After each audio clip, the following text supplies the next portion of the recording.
Hello friends, welcome to our channel. இன்றைக்கி நம்ம என்ன பார்க்க போகிறோம்னா, நம்ம எல்லாருக்குமே ரொம்ப பிடிச்ச பூந்தி லட்டு தாங்க செய்ய போகிறேன். பூந்தி லட்டு செய்கிறது ரொம்ப ஈஸி தாங்க. குயிக்காக டேஸ்டியாக எப்படி பூந்தி லட்டு செய்கிறதுன்னு வாங்க பார்க்கலாம். ஃபஸ்ட்டு பூந்தி லட்டு செய்கிறதுக்கு கடலை மாவை சலிச்சுக்கலாங்க. நான் இன்றைக்கி 1/4 கிலோ அளவுக்கு கடலை மாவில் லட்டு செய்ய போகிறேங்க. இதே நீங்கள் கப்பில் அளந்து எடுத்துக்கிட்டிங்கன்னா, எந்த கப்பில் நம்ம மாவு எடுக்கிறோமோ அந்த கப்லேயே சக்கரை அளந்து எடுக்கிறதுக்கு ஈஸியாக இருக்கும். நான் இன்றைக்கி கப் அளவு தாங்க வச்சுக்கிட்டேன். மாவு சலிச்சு ரெடியாக இருக்குங்க. இப்போ இதில் ஒரு 1/4 டீஸ்பூன் அளவுக்கு சோடா உப்பு சேர்த்துக்கலாம். சேர்த்துட்டு மாவில் கொஞ்சம் கொஞ்சமாக தண்ணி ஊற்றி இப்போ கலந்துக்கலாம். மாவில் நிறைய தண்ணி ஊற்றிட்டு கலந்தோன்னா கட்டி விழுந்துருங்க. அதனால் கொஞ்சம் கொஞ்சமாக தண்ணி சேர்த்து இந்த மாதிரி கலந்துக்கலாம். லட்டு செய்கிறதுலையே முக்கியமான விஷயம் ஒன்று மாவு கரைக்கிறதுங்க, இன்னொன்று சக்கரை பாகு ரெடி பண்ணுறது தான். இப்போ மாவு கரைச்சாச்சு பாருங்கள். இந்த திக்னஸ்க்கு தான் நான் மாவு கரைச்சிருக்கேன். மாவு கரண்டியில் எடுத்து ஊற்றும் போது மாவு இந்த அளவுக்கு தாங்க திக்னஸ் இருக்கணும். அடுத்து இந்த மாதிரி ஓட்ட ஓட்டையாக இருக்கிற அரிக்கரண்டியை வச்சு தாங்க லட்டுக்கு பூந்தி ரெடி பண்ண போகிறோம். இப்போது எண்ணெய் சூடாக இருக்குது. மாவை எடுத்து இந்த மாதிரி ஊற்றி தேய்ச்சிக்கலாங்க.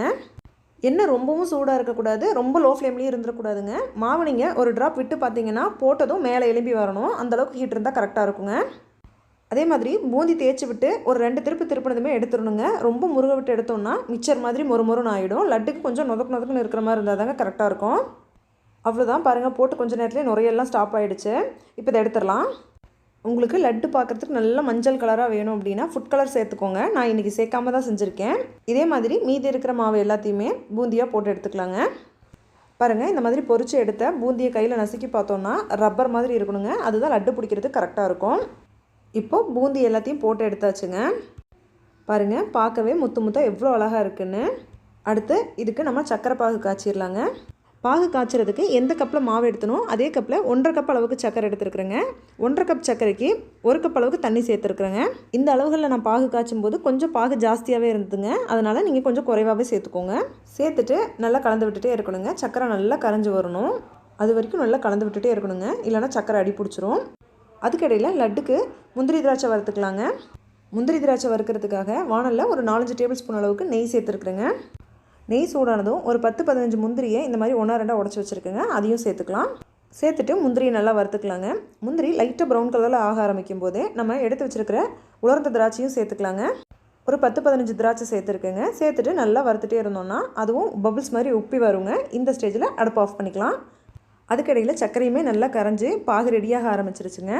நல்லா கலந்து விட்டுட்டே தான் இருந்தேன். அப்பப்போ லட்டு செய்கிறதுக்கு சக்கரை பாகு ஒரு கம்பி பதம் வர வரைக்கும் காய்ச்சணுங்க.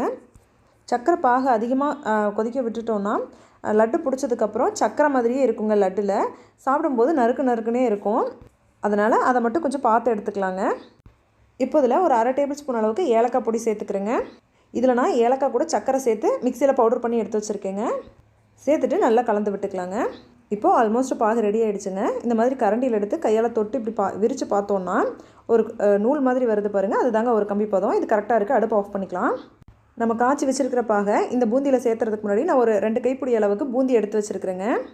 அது எதுக்குன்னு அப்புறம் சொல்கிறேங்க. இப்போ இதில் நம்ம காய்ச்சி வச்சுருக்கிற சக்கரை பாகை சேர்த்துக்கலாம். சேர்த்துட்டு ஒரு கரண்டி வச்சு இந்த மாதிரி கலந்து விட்டுக்கலாங்க. நல்லா இந்த மாதிரி கரண்டி வச்சு கலந்து விட்டதுக்கப்புறமா ஒரு மத்தை வச்சு இந்த மாதிரி தட்டிக்கலாங்க. இந்த மாதிரி மத்தை வச்சு தட்டி விடும்போது சக்கரை பாகு ஃபுல்லாக பூந்தியில் இறங்கி லட்டு பிடிக்கும் போதும் சூப்பராக இருக்கும். சாப்பிட்றதுக்கும் ஊறி நல்லா இருக்குங்க. மத்தில் தட்டி வச்சதுக்கப்புறம் பூந்தி இந்த மாதிரி தாங்க இருக்குது. இப்போ நம்ம சக்கரை பாகு ஊற்றுறதுக்கு முன்னாடி ஒரு 2 கைப்பிடி அளவுக்கு பூந்தி எடுத்து வச்சோம்லங்க. அதை நம்ம மிக்ஸி ஜாரில் சேர்த்து கொஞ்சம் கொரகொரப்பாக அரைச்சி எடுத்துக்கலாங்க. பாருங்கள், இந்த மாதிரி கொஞ்சம் கொரகொரப்பாக விட்டு அரைச்சி எடுத்துக்கிட்டேங்க. இப்போ நம்ம இதை தட்டி வச்சுருக்கிற இந்த பூந்தி கூடவே சேர்த்துக்கலாங்க. சேர்த்துட்டு அது கூடவே இதையும் நல்லா மிக்ஸ் பண்ணி விட்டுக்கலாங்க. இது எதுக்குன்னா லட்டு நம்ம பிடிக்கும்போது உதிர்ந்து வராமல் இருக்கிறதுக்காக கொஞ்சம் அரைச்சி சேர்த்தோம்னா நல்லா சூப்பராக இருக்குங்க. லட்டு உடஞ்சி போகாமல் நல்லாயிருக்கும். நல்லா மிக்ஸ் பண்ணதுக்கப்புறமா ஒரு 1/2 மணி நேரத்துக்கு அப்படியே விட்டுறலாங்க. இது நல்லா பாகில் இந்த பூந்தி ஊறி வரட்டும். அப்போ உருண்டை பிடிக்கிறதுக்கு கரெக்டாக இருக்குங்க. இல்லை கொஞ்சம் ட்ரையாக இருக்கிற மாதிரி இருக்குன்னா நீங்கள் உடனே உருண்டை பிடிச்சிருங்க. இல்லைனா திரும்ப உருண்டை பிடிக்க வராது. இப்போது இது ஒரு 1/2 மணி நேரத்துக்கு அப்படியே இருக்கட்டுங்க. இப்போது ஒரு 1/2 hour போல் ஆகிடுச்சுங்க. இப்போ நம்ம வறுத்து வச்சுருக்கிற முந்திரி திராட்சையை இதில் சேர்த்துக்கலாங்க. சேர்த்துட்டு ஒரு வாட்டி நல்லா கலந்து விட்டுக்கலாங்க.